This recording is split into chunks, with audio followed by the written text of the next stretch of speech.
Assalamualaikum warahmatullahi wabarakatuh. Apa kabar Mas Mbak semuanya? Alhamdulillah dalam keadaan sehat ya tentunya. Untuk materi hari ini kita berjumpa lagi di mata kuliah akuntansi pendidikan. Di pertemuan hari ini kita akan fokus membahas mengenai infrastruktur pendidikan. Setelah minggu lalu kita membahas mengenai organisasi pendidikan. Jadi ini kelanjutannya ya, Mas Mbak.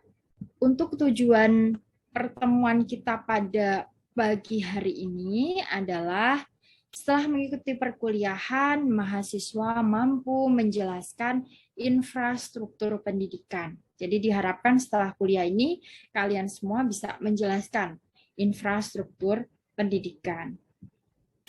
Kemudian kebermanfaatan kalian mempelajari ini, Mas Mbak, adalah sebagai bagian dari tugas kita seorang pendidik dan juga seorang administrator dan juga fasilitator di sekolah. Kita perlu memahami infrastruktur pendidikan ini seperti apa, karena ini sangat relate dengan mata kuliah kita, yaitu akuntansi pendidikan.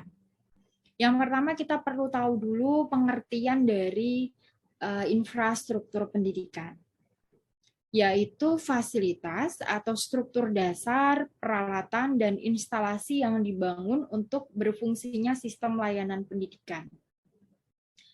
So, yang dikatakan dengan infrastruktur pendidikan ini relate dengan fasilitas ya, yang punya fungsi untuk sebagai tempat atau sistem melayani pendidikan itu. Jadi kalau misalkan ada gedung, ada laboratorium, ada kelas, ada fasilitas-fasilitas yang lain di sekolah atau khususnya di SMK, ini sebagai sebagai wahana atau sebagai tempat untuk bisa melayani atau melaksanakan pendidikan, yaitu namanya infrastruktur pendidikan. Kemudian yang kedua adalah budaya organisasi pelayanan pendidikan dan nilai-nilai.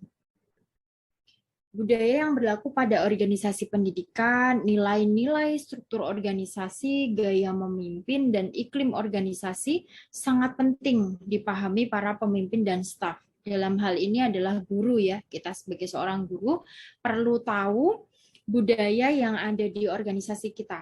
Ya, di sekolah kita budayanya seperti apa? Oh, kita menerapkan senyum, sapa, salam, dan lain-lain. Selain itu kita juga punya tagline misalnya sangat menjaga kebersihan dengan lingkungan. Nah, ini kan bagian dari budaya dan nilai-nilai yang memang ditanamkan oleh organisasi atau sekolah kita. Terus kita juga perlu tahu ya style memimpin di sekolah kita seperti apa, karakteristik orang-orangnya bagaimana, karakteristik dari peserta didik itu seperti apa, dan tentunya iklim yang ada di organisasi itu sangat penting kita pahami ya, supaya kita sebagai seorang guru bisa membawa diri pada saat mengajar di kelas dan juga kita bisa menempatkan diri pada saat bergabung atau menjadi bagian warga sekolah gitu. Nah, budaya organisasi pelayanan pendidikan adalah yang pertama, budaya-budaya yang bertentangan di organisasi pelayanan pendidikan itu perlu kita ketahui, Bapak Ibu. Ya, Bapak Ibu gurunya misalnya yang bertentangan itu apa. Jadi kita sebagai seorang guru perlu tahu sikapnya atau karakteristiknya. Oh, di sekolah kita ini budayanya disiplin, kemudian menjaga lingkungan, membuang sampah pada tempatnya. Jadi ketika ada siswa yang memang itu bertentangan dengan budaya yang diterapkan di sekolah, kita bisa kasih masukan ya, memberikan nasihat itu dari hal-hal seperti itu. Kemudian yang kedua, apa isi dari budaya organisasi pelayanan pendidikan yang produktif? Ini juga perlu kita ketahui.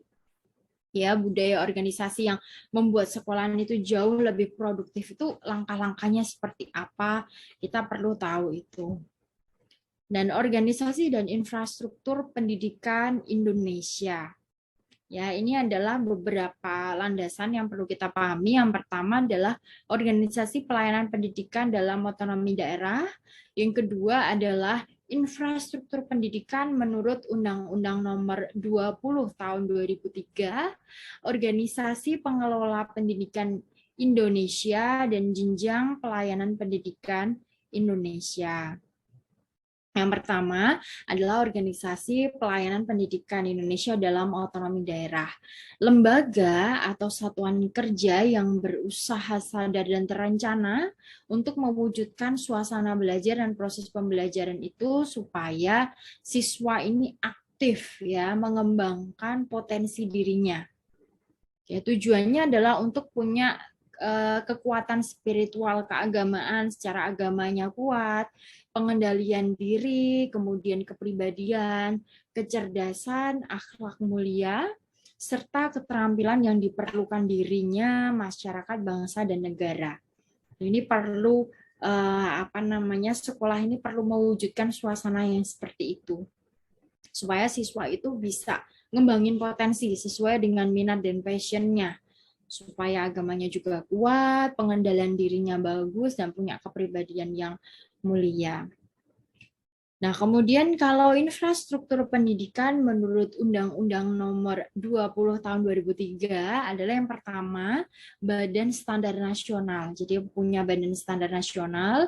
Yang kedua adalah tenaga kependidikan, ya, atau sering disebut staf kependidikan, ya, yang bertugas untuk membantu kita sebagai seorang pendidik melaksanakan kegiatan pembelajaran atau pendidikan di sekolah.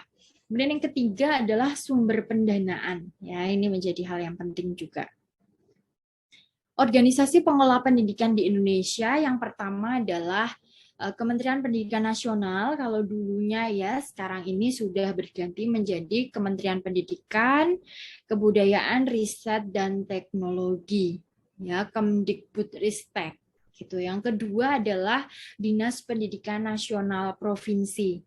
Itu setiap provinsi punya dinas pendidikan, yang di bawahnya juga nanti ada dinas pendidikan nasional untuk tingkat kabupaten atau kota. Nah, ini yang sering kita temui dan bahkan Mas Mbak juga sudah tahu ya, yaitu jenjang pelayanan pendidikan di Indonesia. Yang pertama adalah ada jenjang pendidikan anak usia dini, atau sering kita dengar PAUD ya. Kemudian kedua, pendidikan dasar. Pendidikan dasar itu dari SD dan SMP. Dan yang ketiga adalah pendidikan menengah, yaitu SMA, setara SMK atau MA. Dan yang terakhir adalah pendidikan tinggi. Nah, dari yang Bu Yola sampaikan tadi, apakah para mahasiswa ya, Mas Mbak semuanya, apakah ada pertanyaan? Nah, jika ada pertanyaan bisa nanti disampaikan kepada saya terkait dengan pertemuan minggu lalu, yaitu organisasi, dan minggu ini infrastruktur pendidikan. Itu nanti bisa disampaikan pertanyaannya. Dan untuk pertemuan hari ini kita juga ada studi kasus ya. Mas Mbak, ada studi kasus terkait dengan organisasi dan juga infrastruktur pendidikan. Yaitu nanti mahasiswa silakan mengakses di link yang sudah Bu Yola share di screen ini. Kemudian kalian dari berdasarkan artikel tersebut, menurut mahasiswa, bagaimanakah solusi untuk mengatasi permasalahan infrastruktur pendidikan, ya, sesuai dengan berita atau news yang sudah ada linknya di screen ini. Nah, oke Mas Mbak semuanya, demikian tadi materi mengenai infrastruktur pendidikan. Semoga yang Bu Yola sampaikan ini bermanfaat dan tentunya Mas Mbak semuanya sukses. Dan jika ada pertanyaan terkait dengan organisasi dan infrastruktur pendidikan, silahkan bisa langsung disampaikan kepada saya atau nanti bisa disampaikan di forum diskusi. Sekian untuk hari ini. Wassalamualaikum warahmatullahi wabarakatuh.